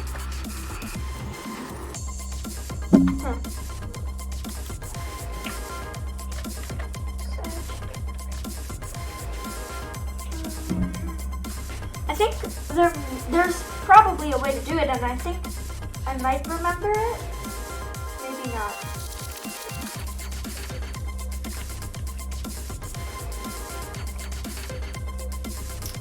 Yeah, there's one flag for the whole thing. I'm not sure I want to do that because I like the case sensitivity on the vector names. All right, just changing the color. Okay, cool. So And now, then- now go back to the first line and hit enter at the end of it. Just want to see, make sure. Aha! It works. Sweet. Sweet. Getting closer, man. All right. Nice. All right, let's see if we can figure out set color here a second. Let's go fix that real quickly if we can. Somewhere inside of set color, there it is. We're looking for this. We could just do this, Campbell. Right? Or we could do this. Dot color. What if we did this? Equals. See what I'm doing here? No, I don't. Look what I did. I changed set color. Are you looking at the code I've got highlighted? Yeah? So I changed set color to dot color / space, white space, but this can be optional. Equals, another space, optional. And then we get rid of the parens, like that. It's much easier to type in. And so now what these can look like is this. A.color equals that. See it? Yeah. Let's save and run it. See if that goes regex. regex edit changes work.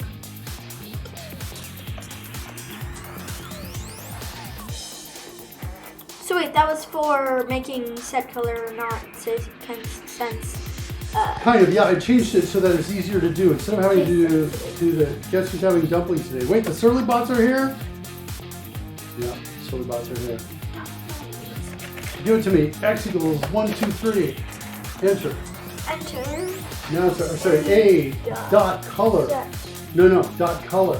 Ooh. Is it uppercase C or no? Look at the code. No, it isn't. Look at the code. No, look at the code example. Surly See this Joe. Campbell? Right here? House. I'll show you in a second. I'll show everybody else in a second.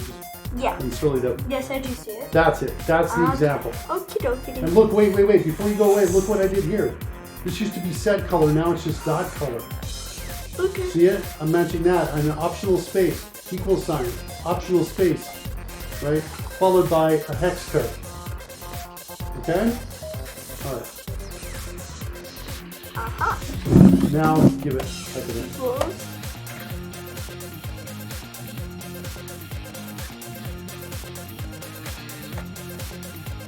Okay? Easier to work with? Yes. Okay. What'd you say? Yes, I would say it's easier to work with. Okay.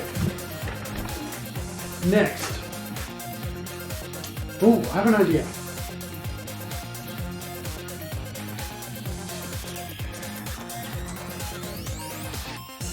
How do I specify 3 or 6 digits? Let's do this. Do you remember this with regex, Camel? No, Regex.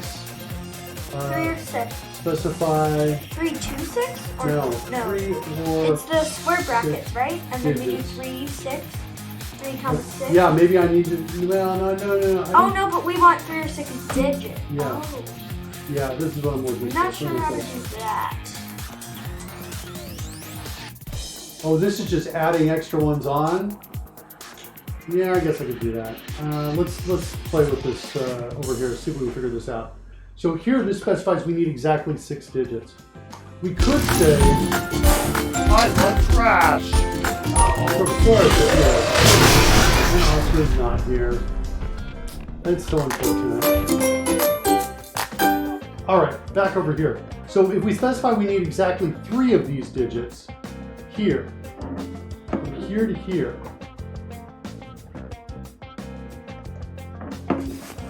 3 of those, followed by an optional 3 more. For this to be optional, we put it in, and do that. This will now either match this or only 3, like that, which is another way of doing it. I just want to try it and see if it works. Let's run it. Oops, sorry, not from here.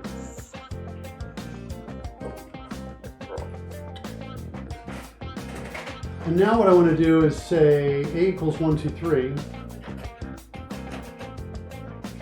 And then I want to say A We might dot want to copy color this so that we equals pound sign can FFF. faster. That's cool. Because now look at this. You can now create colors using kind of a shorthand here. There's a shorthand for doing colors, which if I did this, it's going to be red. Right? If I want blue real quickly, I don't have to type in so many characters. If I want green, it's going to be there. Looks like that. Oops, got to get to the end of the line and hit enter. There it is right there. See it? See it, Kevin? It's a shorthand for doing it. If I want blue, it's here. If I want kind of a blue-green, like maybe make this a 7 and make that like a B, hit enter. Kind of a teal color right there. Right, so it's faster for playing with colors. That's all we did. We can also still should be able to say 0, 0, 0 like that. And interesting, got close to a black. Oh yeah, because these are really close to black there. I changed that to this though. It'll be more green. Okay, all right. Good so far? Yes, good. We got 20 minutes. I am thinking about, no, I'm going to leave this up to you actually. If you want, we can end the show if you want, or Or we can work on vector addition, or at least think about it, talk about vector addition. So we can create one vector, create a second vector, and add them together. Let's talk about it a little bit. All right. Because I think I kind of understand it, but not fully. Well, let's look at the vectors themselves. And let's kind of do a code review on our super vector code. And just looking only here. Tell me what this is. See if we can figure that out. Tell me about each thing you see. Just the parts you understand, the parts you get out of that.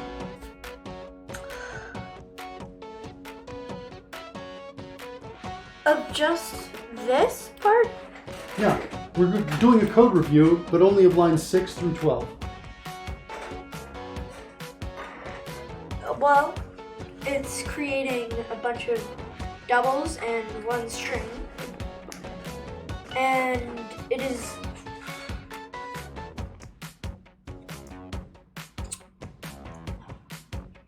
Right? But I'm not sure what it's doing with them. Well, what are the values?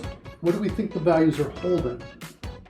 Well, what's the class name? Let's start with the class name. What's the class name? What does it do? Super vector. What did you notice to do? What does it do?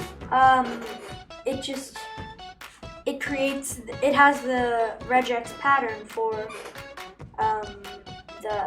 that's best for the vector, right? Right. And then Like this. yeah, and it uses that and it puts it into the But you're kind of getting outside of where I wanted you to focus. I wanted you to focus just here. What do these do? Yeah, I get that they're strings and doubles. I get all that. But why is it holding them? What is the purpose? What do they mean? That's kind of what I'm getting at. And it's okay to not know because you've been doing like a ton of stuff. I'm not sure what vector name is, but I think tail x, tail y, and tail z are the end point of our vector, and x, y, and z are the start points. I agree with you. That's what I believe is true as well. Vector name though.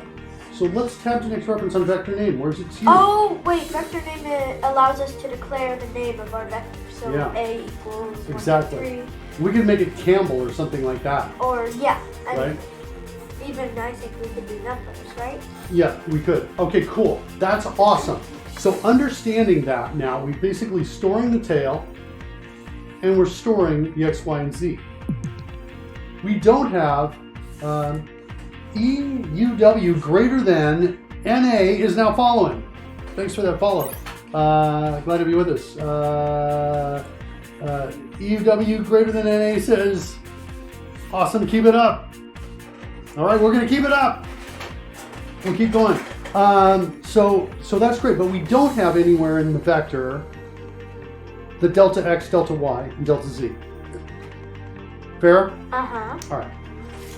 Just an observation for now. Let's switch back to my machine here. Let's go over into PowerPoint on my machine. Let's just talk about regular addition. Can we do that for a second? Yeah.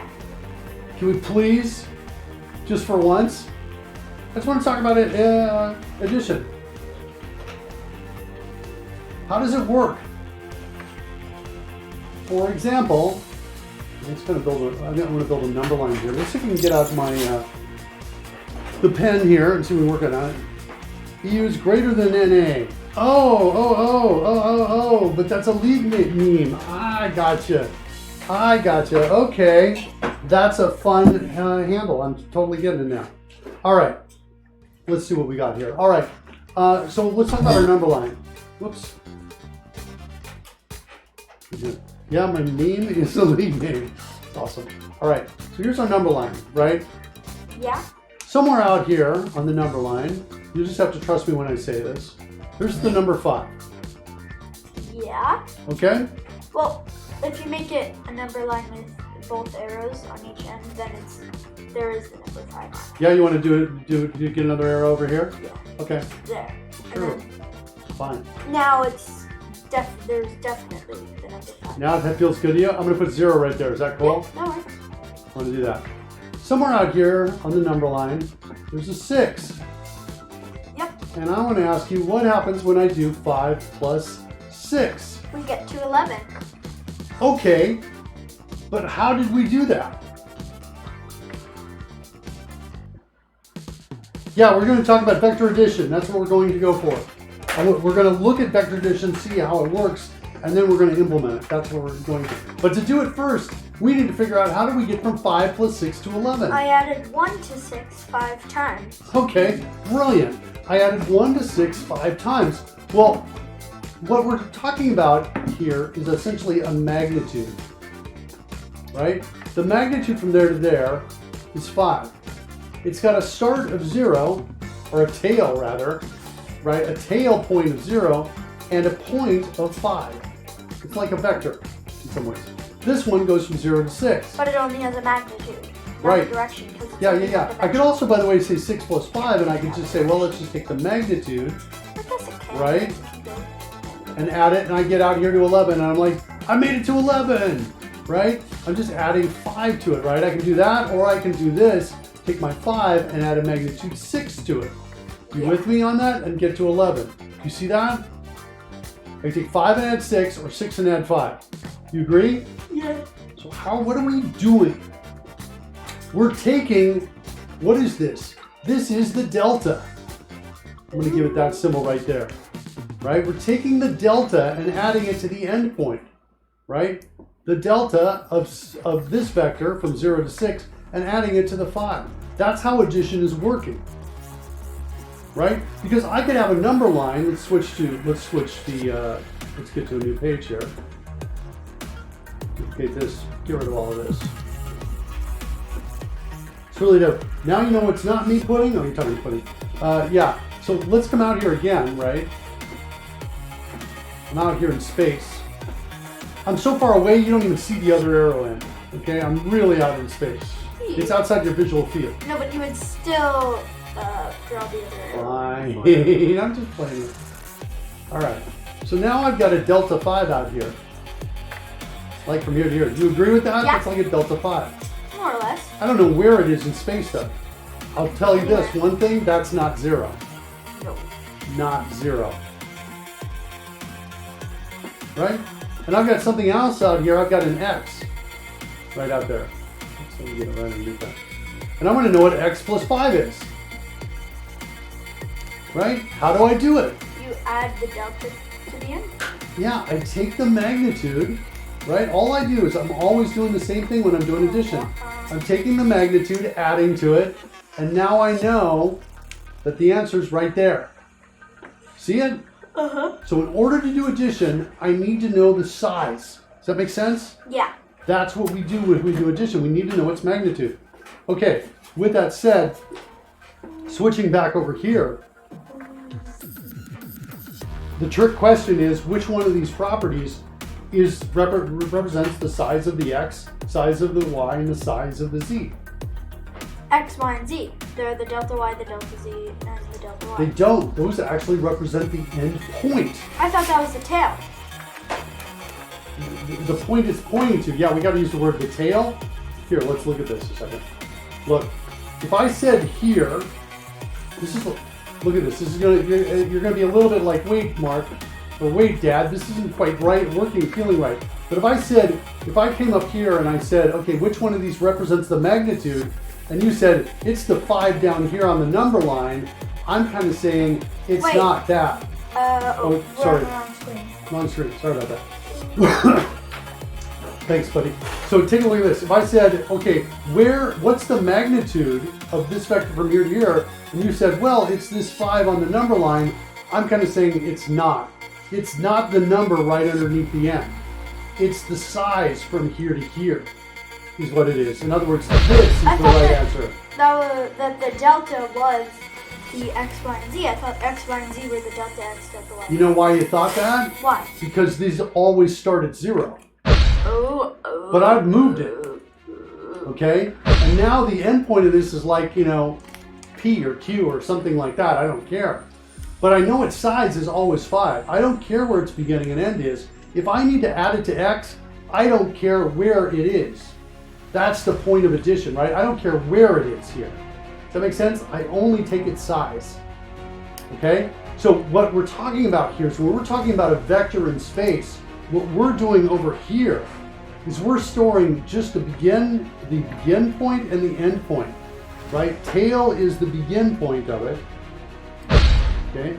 And this is the end point of it. That's the point we're pointing at in space in the vector. The begin is the end of the tail, okay? But we don't have a sense of its overall magnitude, okay? So we can't add it yet because we don't have the deltas. We don't have the size, so we can't add it. Does that make sense? Uh-huh. So when I ask the question, the trick question, when I say which one of these represents the size, the answer is none.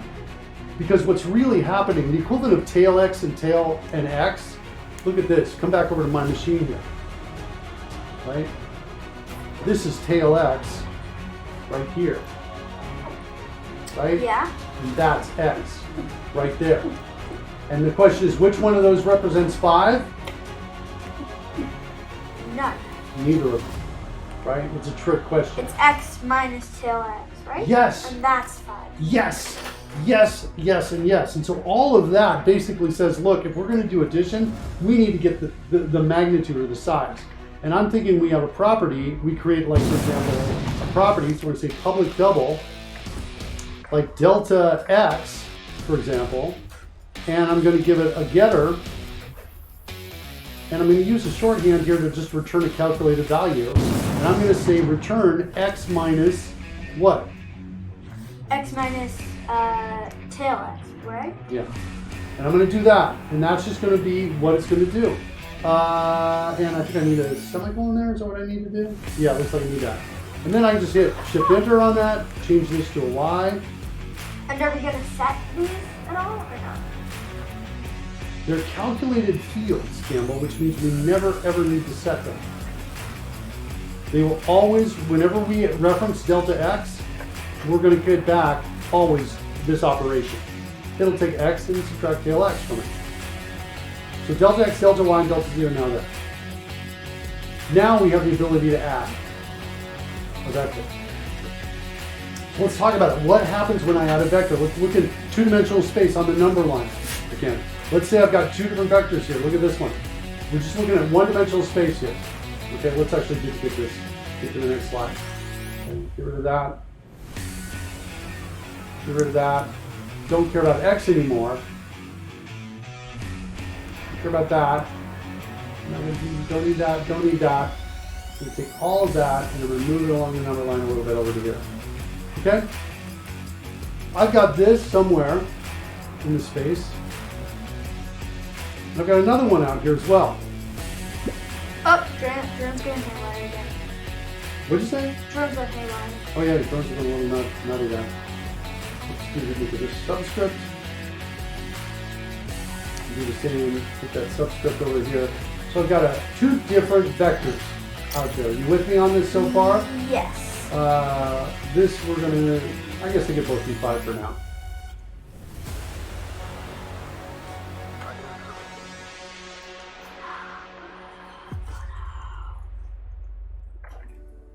Did I miss something in there? That wasn't me because you don't do league. Okay. All right, so let's take this. Put this here, and then let's duplicate it again and put it out over here. Change these to 1. So we have one vector. Got it. This one I am going to change this.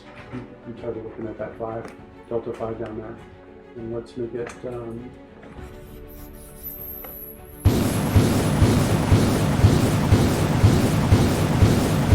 make that be what do you think? 7? 3? Sure. Delta 7. Okay? So I got these two and I want to add them together. There's essentially two different scenarios. Let's go take this too. We're gonna, whoops, not gonna do.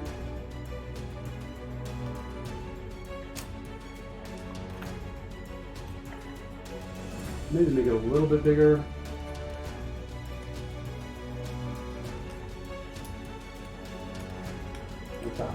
Okay. Let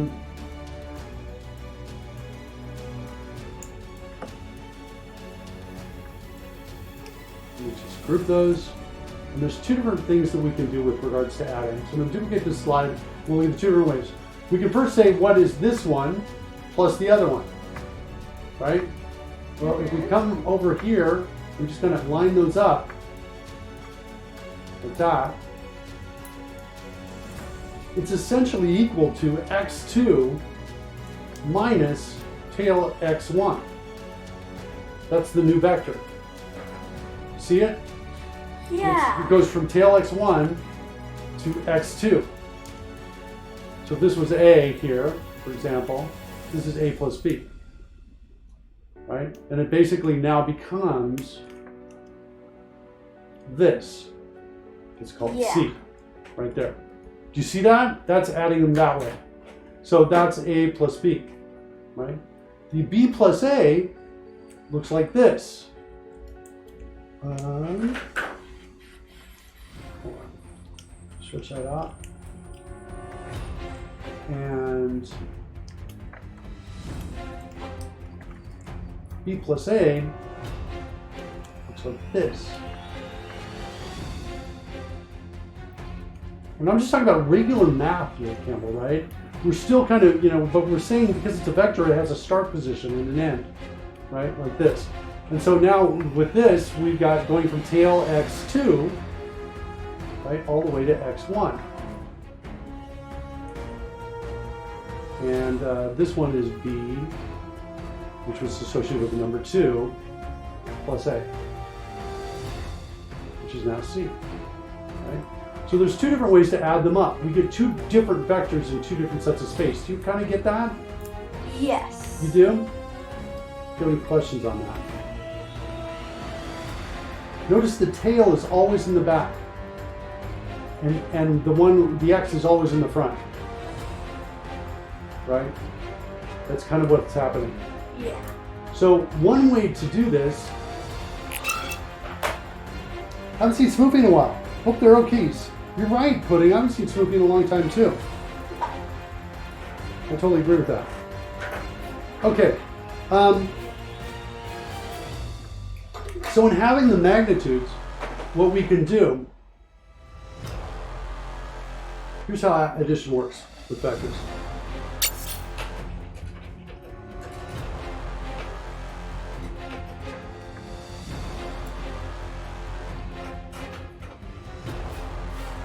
And it doesn't matter which one we start with. There's a commutative property with addition. We got Steph Copperbeardy last night on Among Us, though. Oh, geez. Don't do that. Let's see. Addition works with vectors. We find our start point.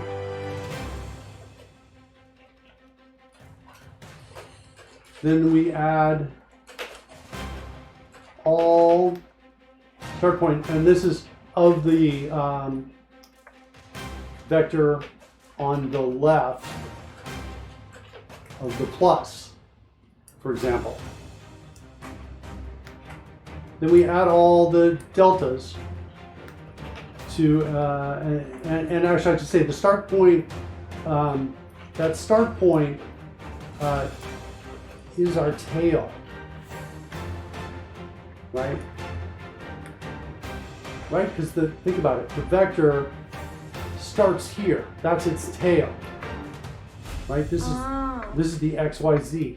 Its tail is way back out here. The start point is tail. Then we add the deltas to get the x, y, and z. That's how we do addition.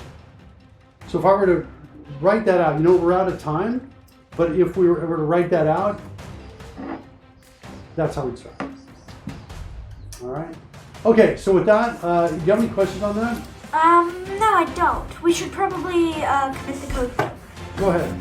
Commit the code. I'll start a raid going. We'll work on this next Friday. We'll create the addition. I want to be able to say A plus B and have it add them up for us.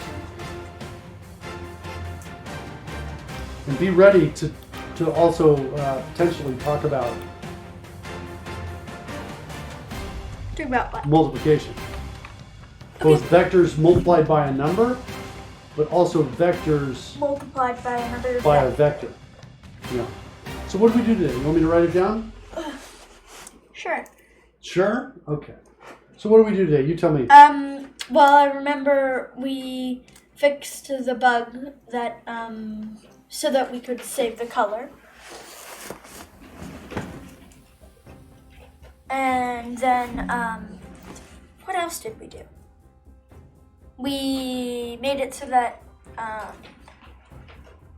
we could have multiple lines in our regex, I guess, more or less, in our input field. And then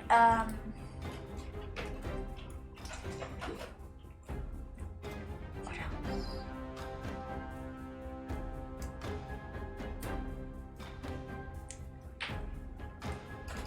Vectors are now created.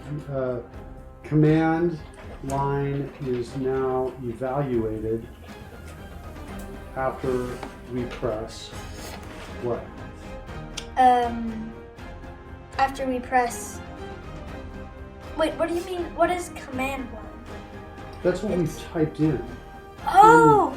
Oh, after we press enter. Right. So, because remember before, as soon as we made any change, It would make any change that would compile. It would make it. right? It would make a new vector, basically. Yes. All right, cool. Let's see. Anything else? We changed something in set color. See the change in set color? This is what I was trying to. Oh yes. So we made it so that it was just easier to type in, so that it was .color equals. Which tool is this? This is source tree Yes. from Atlassian. We made set color easier to use. So now we can just say like vector name dot color equals, and then we could do like pound 333 for something like that for dark yeah, gray. anything. Okay. So yeah, we did that. And I think that's it, right? Stage all? What's a super vector? Oh, right. We added delta X, Y, and Z properties. Those are calculated, which means there's never a setter. See, there's no setter Yeah. there. It's only got a getter. But in all the other ones, in X, Y, Z, and tail X, tail Y, and tail Z, there is a setter. So we added 3 calculated fields to super vector. X, Y, Delta delta X. X, delta Y, and delta Z. Delta X, delta Y, and delta Z. Cool. Those are all useful to determine the magnitude. Hey, remember Pythagorean's theorem? Yeah, I remember Pythagorean theorem. You got it in 2-dimensional space. In 3-dimensional space, remember we had trouble Yes. getting that proof really wrapped, your head wrapped around But the we proof? did get it. We're gonna need that for next week because we're gonna need to understand the overall magnitude of it. Next week, I think I want to show some data on screen, show like where it's pointing to, what its X, Y, and Z coordinates are, Yeah. and I want to show its magnitude. I want to show those 2 things. So we're gonna need to make sure Pythagorean's theorem works in 3-dimensional space. What else? What's in, sample scene unity? Probably nothing we need to worry about there. We were just playing Yeah, with it's different fields and that and stuff there. I think that's it. We did add, don't forget, I did this really quickly and I didn't call attention to it, but we added this really cool, I think well-named function called execute command line. And all it's doing is it's going to those classes we created with our other tool. Remember SuperVector? We built that. We didn't write any code for that. We built that with our Reg Explorer, this tool. Oh, Right? We built a set color tool that can find, see, it's this. Now I want to change it to, I wanted to change it to this. That's what we wanted to change it to, right? mycat.color. And so what we ended up doing is we ended up changing this up here. That /s equals /s, like that. Get rid of the parens and the paren there, and now we finally got a match. And then we did one more thing to match 1 or 3. So we did, in fact, if we look at that code from set color and we just copy that vector and paste it in, now we've got a match, and then notice what happens. Oh shoot, we got a match here? Why would we get a match there? That's wrong. Our code is wrong. Well, this. we do kind of have to end, but I don't want to end on that. Because I don't think we'll remember it. Yeah, we have 3. It has to be 3 followed by an optional. These characters that must happen exactly 3 times. Oh wait, I know why, because I don't have a $sign at the end. Oh, you don't? There we go. Yeah. So Okay, now I it was works. thinking it was that, but then I was like, no, because it's just a small segment of code inside of other things. Yeah, So just we need to. didn't mess with the $sign, did we? Yeah. Because I thought that there was some extra code that we weren't seeing. Or not code, but part of the regex pattern. Oh, I see. Yeah, so it's just a $sign at the end, which means we should probably put a $sign here as well. I'm going to just do this and save it. And if we come back out here to source tree, it should show us that change as well now at the end. Okay. There it's easy. Okay, Alright. so let's stage all those. Send it out. You did it. I'm going to get a ray going. And thanks everybody for joining us. We'll be back Thank next you. Friday and Saturday. Will. And we'll send everybody over to Lana Lex. Okay. She's doing game design right now. And we'll see you later. See you later.